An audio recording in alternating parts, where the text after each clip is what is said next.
You're listening to No Early GGs.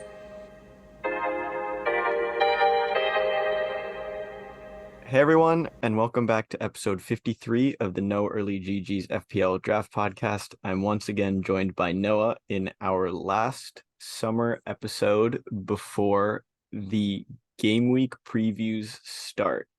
Um, we were planning on having a mock draft this week, but we had enough trouble scheduling our real draft that it didn't really come to fruition. And we're a little bit disappointed, but we are just going to talk through draft related things, our philosophies with draft, ask each other questions, and just generally talk about the draft process for us and kind of what we're excited for and what we're maybe not as excited for come draft day. You all can also put some of the blame on FPL for the lack of a mock draft. There is absolutely no easy way to do it. And yeah, just honestly trying to figure out a workaround was a lot to handle. As Cam mentioned, scheduling our draft was some of the hardest things that we've done all summer. So I think this will be a good supplemental episode before actual Premier League starts in about, oh my God, 2 weeks? Less than 2 weeks? Less than 2 weeks. Yep. Oh boy, I'm not ready. Still not ready. Yep. All right. I guess we're going to just be kind of bouncing questions off each other. And my first question for you, Noah, I feel like you could talk about this topic for a long time. Do you have any draft philosophies that you've gone into the previous year's draft days with that you are either still holding for this year or you've learned to not consider those philosophies as much on draft day? Well, I'm very happy you asked that, Cam, because there are a few things that I still hold true to my heart and I've been following for a few years. Not really sure if they help me out every single time, just based on the variance that I've ended up in the table. But I know I've kind of sprinkled in a few of my, I guess, expertise over this past summer, but I'll go down the list, probably try to consolidate a little bit. But first off, I always focus on defenders on the teams who I think will be the strongest. So I know I mentioned that last episode, but Liverpool, City, Man U, used to have Chelsea in there. Whoa. Um, used to, sorry. We can get into Chelsea in a little bit. I did go to their what was it called? Summer series friendly against Oh, no, that Fulham. was actually a real trophy that we won. Oh yeah. Did you Yeah. actually get a trophy for that? That's something. Yeah. Well, at least I'm glad that that game didn't go to PKs no matter the result, like the Arsenal Man U one did, which I don't even know if we should get into it. But all right, yeah, defenders on the top teams who I think will be the top teams. Then another thing I usually keep in mind during the draft is any players that come in from outside leagues and it's their first time in the Premier League. I try to stay away from them as best I can. Mm. Obviously, except for unless there's another Holland. Is there another, sorry to jump in, are there any players that have come in this summer that you are even considering drafting? Yeah, so I'm gonna need you to help remind me on that dude's name who I think Man U's about to sign. Oh, Hoyland. Hoyland. So I wouldn't say he's on the list of players that I keep an eye out for, but he could be up there just because, Man U needs that striker. Diaby is another guy that Yep. you put him on to me, and I actually Uh, watched him play. I watched him play this past weekend too. A lot of fun to watch. We missed a few of the goals, but I think he was involved in at least one or two of those. well, I just want to say, first of all, might have screwed myself over, definitely not getting Diaby now. Yep, But it's true. I mean, I think my first answer will probably be Nkunku. Um, and I don't know, Nicholas Jackson as well. I don't think I would draft Interesting. both of them, Both And on maybe, Chelsea too. yeah, maybe I'm about to get burned by my loyalties here, but those are the main two outside of Hoyland. I'm interested to see where he ranks in FPL for their draft ranking. Um, I think honestly, he probably would enter my top 10 forwards for sure. I would need to go look back at my Hmm. rankings, but those three are the main ones. Unless I'm immediately forgetting about any new people, but let me check back through real quick to make sure. But yeah, and Kunku and Nicholas Jackson, and then Yeah, yeah. You look through that. I just remembered another thing that I typically do during drafts. yeah, go ahead. So, goalies wise, usually, you know, you don't want to waste an early pick on a keeper. And I did about 2 seasons ago. I took Ederson, I think, as like, he could have been like my second or third defender. Yep. What I mean by that is I drafted a defender first, and then before I even drafted another one, I took Ederson. So actually, I think he was my third defender. So I had two defenders, and then I drafted Ederson. So the reason I did that is because obviously he's on City, so I was hoping for clean sheets. Don't think it really worked out for me. For some reason, Ederson, didn't have as many clean sheets as some of the weaker teams, so that may have hurt a little bit. But I would still probably do that if Allison, Ederson. Now I'm nervous about Ramsdale because I see that Raya might be going over there. But I would keep an eye on goalies if all the solidified starters from those top teams are gone, and you don't really want to take a risk on another defender on a weaker team. Mhm. I do recommend kind of going for a keeper in that situation. And then I don't know about everyone else's draft, but as soon as one keeper is gone, there's probably like six or seven that go right after. Yeah. Yeah. No, I think what you said makes sense. To jump to like my philosophies to answer my own question, generally, I think in my first couple years in the league, I believe I got all three of my forwards first, and that usually does pretty well. Obviously, if there's like a midfielder or something that is pretty obviously gonna score more points, or you have them ranked higher personally, you should probably take them as well. But Wait, uh, Kim, let me stop you quick. So are you saying your first three picks, like round one, two, and three, you drafted forwards? oh yeah, sorry, that was pretty unclear. I think one of the years that was the case, but I think generally I've tried to get my three forwards in the first five picks, in my Yeah. first five picks. And I believe I did that last year, and I ended up with Wilson and Buemo and Solanke might have been my fifth pick, but maybe one after that. And Mhm. it turned out pretty well. Um, I don't know. Something about those like later, like I'm not gonna draft Ollie McBurney, hopefully.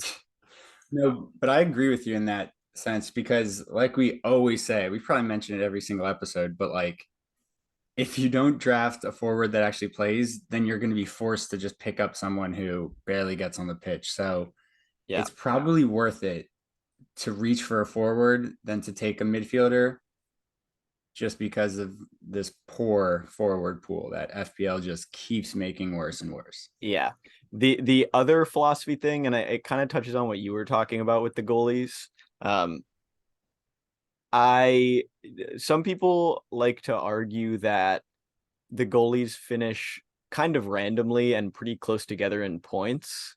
But as you were saying, I do like taking a goalie from a bigger team, specifically in head to head, just because like in the end they do end up on equal points, but it's always nice with the reassurance if you're going up against a Trent that you have Allison who can cover any potential clean sheet points that he Mm-hmm. gets.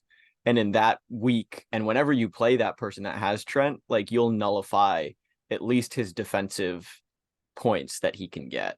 Yeah, but then Uh he'll somehow get that three bonus points. yeah. Trent, No. well, Trent was a bad example because he scores assists a No. lot. But for example, like I'm pretty sure I've had Ederson, Allison, and Ramsdale in the past 3 years.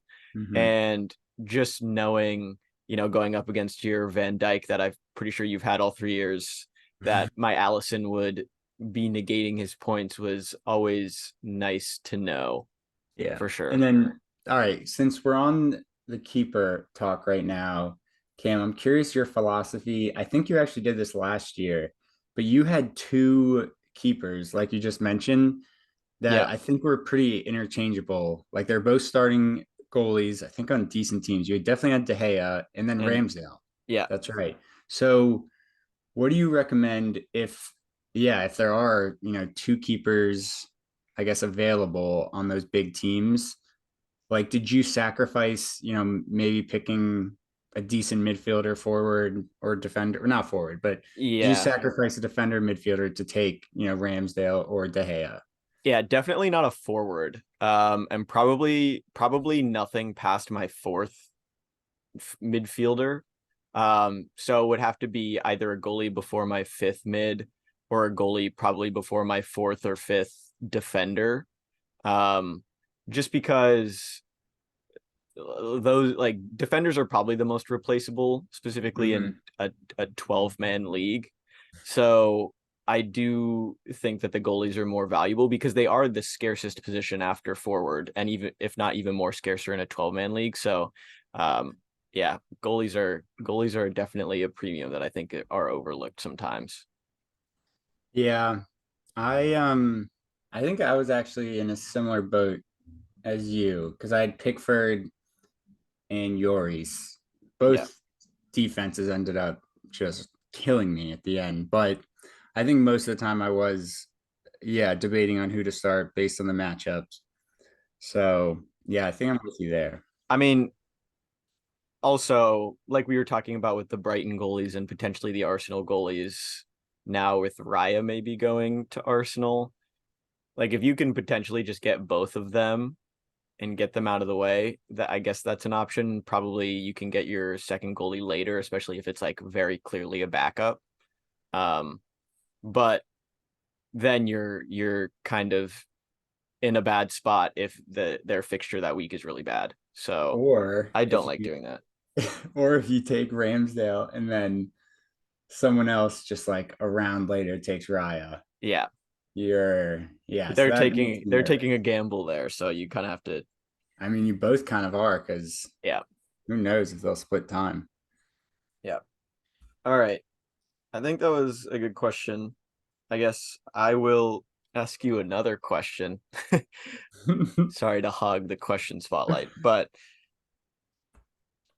which team and position combination do you see as being the most vital to have in your team? And when I say that, do you go into the draft saying like I need at least one defender on Man Mm. City, or do I need at least one attacker on Liverpool, or something like that? Yeah, I actually think you hit it spot on right there. I typically go into every draft thinking I need at least one city player. And it usually happens to be a defender because if you don't take like a city attacker within the first two rounds, I feel like they're pretty much gone. Like Holland will be gone in the first, obviously, first pick. De Bruyne will be gone in the first round. Foden, Grealish probably gone in the first two rounds. Uh, Even Bernardo, I don't see him sticking around. So yeah, Alvarez as well. well, yeah. I mean, I don't know. I feel like Alvarez will probably drop. Like there were times, I don't know if it was in our league or my other league, but Alvarez was in free agents. So I picked him up in my other league. It was definitely there. But yeah, I typically and with City too, it usually ends up being a defender for me because I don't like to reach for any of them right now. I guess Bernardo is I think he goes up in value because Mahrez is gone. Yep. But like before last season, I remember like Grealish, it was kind of a risk to take him because he didn't play his first season, and then he started almost every game. So whoever picked him got him for great value because we knew he was going to be starting every game. Then I'm sure he would have gotten the first round. Yeah. And Foden too. Like Foden went, I think, first pick, second round, and didn't really play. and didn't play. So yeah, that was tough. And then De Bruyne, like he'll probably go in the first six, but again, and he doesn't play. He probably plays like at most like 70% of the games. Yeah.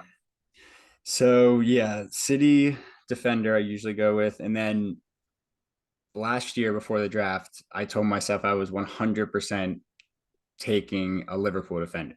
Yeah. And that's why I took, yeah, Van Dyke. And I'm glad I did. It was either, I think I was between him and Jota. And I think I accidentally clicked him instead of Jota, but I was very happy I did that. Yeah. For me, I kind of listed the two. I mean, I don't think I have not drafted a City player ever in any of our drafts. So like I do see them as vital, but some of them are not. Wait, you've never drafted a City player? Nope. I've never drafted a City player Wow. just because I'm scared. Pep scares me. So Well, now everyone knows where Pep Roulette came from. yeah, well, like we saw with Foden, like he was taken in the second round last year, and he basically didn't play in the second half of the season. So, I mean, I think the only one I would potentially go for at their draft position, if not a little bit high right now, is Bernardo. But I, I feel like they're gonna buy somebody, a new attacker or something. I've heard they're linked to Rafinha, which would be pretty sick. Wow. And I had him the year before he went to Barcelona, but that was just my little spiel on the City players because they don't start every game, and in head to head, that's a little bit brutal if you are relying on them as a first or second round draft pick. Yeah, no, I'm with you there. Okay, so I have a question now. Yep. Obviously, all these transfers, a lot of them are rumors. A lot of them aren't going to go through before everyone's draft, Yep. which kills everybody. um, so, are there any players that are rumored to be transferred out of the Premier League that you're not going to touch? And yeah, so you list a few, and then if you're missing any, I'll bring them up and let me know what you're thinking about them. So I was actually looking at the draft room earlier and kind of wanted to add to my watch list in the order that I would do before the draft, just so I had my list ready. And I have no idea what to do about Harry Kane because he's the second person on the rankings for FPL right now, and he would be my second if we knew he was staying. But if he doesn't stay, then you basically are playing without a first round draft. Well, you are playing without a first round draft pick in that. Well, I did that last year with Sterling, but um, yeah, that's pretty brutal. Uh-huh. Okay, so Kane, obvious one for both of us. Then what about Mitrovic? Yeah, I don't think I am gonna consider him at all because he sounds like he doesn't even want to play for Fulham. So how can I trust him to go out there and score FPL points? Yeah, no, he wasn't even in the 18 when they came to FedEx Field the other day. So Cancelo, I feel like Cancelo has been rumored to leave, oh yeah, but and he's in the system too. That makes it even worse. I mean, they dropped his rank a bunch. He's 74th now. I'm pretty sure he was in like the 20s at the start of their ranking. And I don't think I mean, I just said I don't draft City players. And obviously, other than Holland, if I get the number one pick, but uh, Cancelo, I don't think I would touch either. Same with Kyle Walker, actually, if he goes to Bayern too. Yeah. Yeah, Kyle Walker, that's a tough one. um, okay, and then kind of pivoting, and this might be a quick answer, but what do you think people should do with Ivan Toney? Yeah. I'm not gonna draft him either. I guess it depends.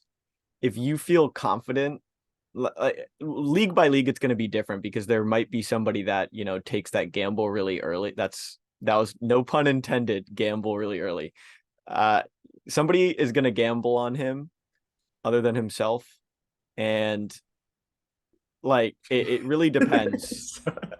It really depends. I don't really have an answer. I'm personally not going to draft him though. Yeah. And honestly, what I'm thinking is in most of our leagues, there's going to be at least one person who messes up, misses the draft time, or loses internet, and someone's going to auto draft him. I know that that's about to happen. No, it's definitely going to happen. So guess what? Most people listening, you probably will not have to worry about that because he is still ranked number 11 in the system. Yeah, I mean, they're going to be happy in January, I guess, but hopefully they're still fighting for the league at that point. All right. Yeah, I had a question for you. What is your ideal draft spot in Ooh. a 12-man draft? All right. Honestly, number one, because it's Holland. Okay, after number one, like so ideally, say you go number one. So you pick Holland. Who are you looking for in like the 24 to 30 range potentially that you would pick second? So my second, but yeah, it's a good question. I think what I would do, that is so tough. I think I would go for a Liverpool defender. A Liverpool defender. So other than Trent. So yeah, you know what? I don't even think that's possible because it's Trent and Virgil. This is where I think we differ. I think you take your defenders earlier than me sometimes. I feel like you've drafted Van Dyke a lot, like around after Trent goes. He was my second pick. Or maybe was I think I was third overall. So yeah, I drafted Son, then Virgil. I don't even remember. All right, but what would you do? And Kunku. He's 27th, Hmm. which I feel like he might go before that. I don't think I'm the only one that's that high on him. No, honestly, and you may have screwed yourself on this one because let's just say hypothetically, you're number one, I'm number two. If Nkuku comes back, I'm taking him. All right, then I'll take Nicholas Jackson. That's actually interesting because yeah, I mean Chelsea went from having pretty much zero forwards last season to now having two potential starters. Yeah, yeah. One is definitely. I mean, one takes all of the stress off of your draft if you take Holland. Really, yeah. Okay, but let's like besides number one, you answer first, I'll go after you. Yeah, I was gonna say, like having Kane, obviously scary. I think if I got the second pick, I would definitely take Salah. Um, 4 or 5, I think, is also tough. I think my best range when I've had the most success is like 6, 7, 8. You have a lot of options there, so it does get a little bit stressful, but that's around where I would have like Saka, Fernandez. I mean, even Watkins, maybe I would consider because Tony doesn't even count. I would take all of those people over Odegaard, who's ranked 7th. And then on the flip side, you would get like a Madison Diaz in Kunku range. I just had a voice crack. But I think starting off with imagine starting off with Fernandez and Nkunku or Saka and Nkunku, Son or Nkunku. Sorry, I'm just that would be pretty cool. Maybe he's a flop. I feel like I've been talking about him a lot, so he's just on my mind, but I don't know. To answer that question from my perspective, I can tell you which pick I absolutely do not want, and that's number four. Yeah, 4 is trash. Four is like my worst nightmare because I did do one mock draft a few weeks ago. I was number four, and it was De Bruyne, Rashford, Son, Odegaard, and Saka. I went with Saka, and I think at four I would do that. Yeah, so let's do this exercise. Who do you have third after Holland and Salah? Well, without the Kane rumors, yeah, I would think, yeah, Holland, Kane, and then Salah, easily number three. If Salah's there, anything, yeah, if Salah's there, I'm taking him. He's an absolute must. Yeah. But if he's gone, Oh my God, I'm gonna be so tempted to take Kane right? because I remember last year it was the person before me. I think it was Matt.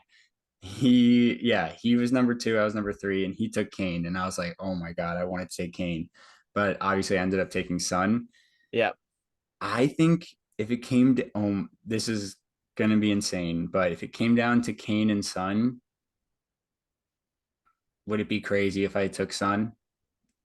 I honestly I don't think so. But do you rank Son over Saka and Bruno Fernandez? I think that's honestly the question that I'm coming to because I think those are the three that I would pick third, to be quite honest.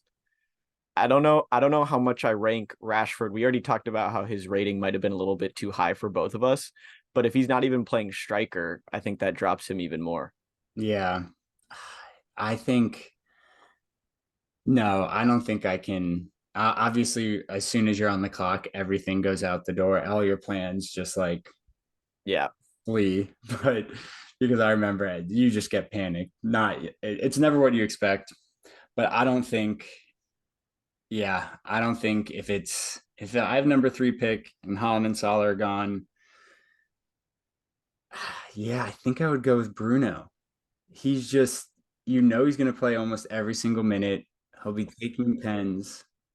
Club cap, like yeah, huge announcement. Like he wasn't, captain all last year. But I think Bruno is the obvious choice there. Okay, so again, Holland's gone, Salah's gone, Bruno's gone. You have fourth pick. I'm taking Saka just like you did. Mm-hmm. Wow. All right. So at least I know how at least one other person's going to draft. Yeah. Watch, I'm gonna get like the 12th pick All right. Who would you take with 12? with 12. Let's say that, yeah, let's assume that all the guys that are ranked right now are gone. So I'll just run through them quick. Holland, Kane, Salah, De Bruyne, Rashford, Son, Odegaard, Saka, Bruno, Martinelli. I think that 12 is worse than 4. I really do. I think 12 is worse than 4 because even say that you take out the top 12 or the top 11 and let's swap Watkins and Tony. So Tony is the number one rated person left. Your top three choices are Tony, Wilson, Trent. Seems odd to start with a defender, but I guess you could. There's no other defender close to Trent. Sounds like he would probably be the pick. But even after that, like the players after him, you're all taking a gamble on him. Jota, Foden, Grealish, Mitrovic, you're not going to take. Havertz is new. Darwin is basically new. Isak is new. Gakpo is new. Luis Diaz. You know what? At 12 could be kind of crazy, but I think I would go with Isak. You would go with Isak at 12. I think so. Like I was so impressed with him last season and he kept scoring like Newcastle too. Like I would skip over like 8 of these guys and take Isak. Yeah, Trent and Isak sounds pretty good. Trent and Nkunku also sound. I'm kidding. This is getting super dangerous now that we're talking about it. This is literally like Yeah. our night of strategy. Well, it's all gonna be thrown out the window. I feel like we're gonna forget all of it. Too much Oh yeah. stress. I'm gonna overthink, freak out. Who knows? What if, okay, how about this? Yep. Go ahead. What if everybody's kind of, on the same page as us and you have your 12th pick and Kane is still available? Oh, would I rather have Kane or Tony? Is a great question. That's actually insane. Yeah. At the end of the day, Tony might have more value than Kane. Never thought I'd say that.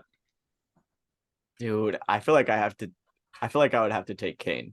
Just on the prospect of having him on your team. At the 12, you get the next pick too. So, yeah. Oh God. What if Kane drops? I know I think this is pretty relevant, and this is what everyone's going to be thinking. So I know we're harping on the same thing, but I think it's kind of makes sense. What if Kane drops to like 7 or 8? Yeah. I mean, let's see. I'm taking De Bruyne over Kane, Rashford, Son. Odegaard over Kane, Martinelli over Kane. Oh my God. Yeah. I mean, I'd probably take Martinelli over Kane based on recent rumors, just because I want a first round pick, you know? Yeah, That's that scary. this could be trouble. All right. Anyway, let's get out of that nightmare. Do you have any players that you absolutely refuse to draft? And this might not have to be specific to this year. Like, are there any players that you absolutely do not want or are doubting this year? Well, yeah, I've had a few of those players in the past, and most notable was Granit Xhaka, and I completely bailed on my hard no last year because I had him the entire season, and it paid off. I was very happy about that. I think my first one is João Pedro. Wow. Even oh my, I hate it because he played in that summer series game over the weekend. He scored a PK, Ah, but I do not think the only way no, I don't know. I really, really, really don't want him. I don't know any situation where I would take him. Also, hold on. I just saw this. I'm scrolling through the players list. Wout Weghorst, he's back on Burnley. yeah, he is. Isn't that crazy? I mean, I don't think I would touch a Wolves player.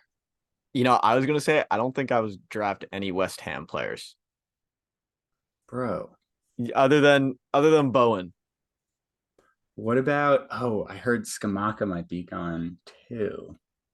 right? So who are you drafting on their team other than Bowen? Yeah, even Fabianski. I like what's his name? Areola? Or Areola. I thought he was going to be playing last year too. yeah, I think he's a lot better, but all right, so I take Bowen and I take Paqueta. Jake Paqueta.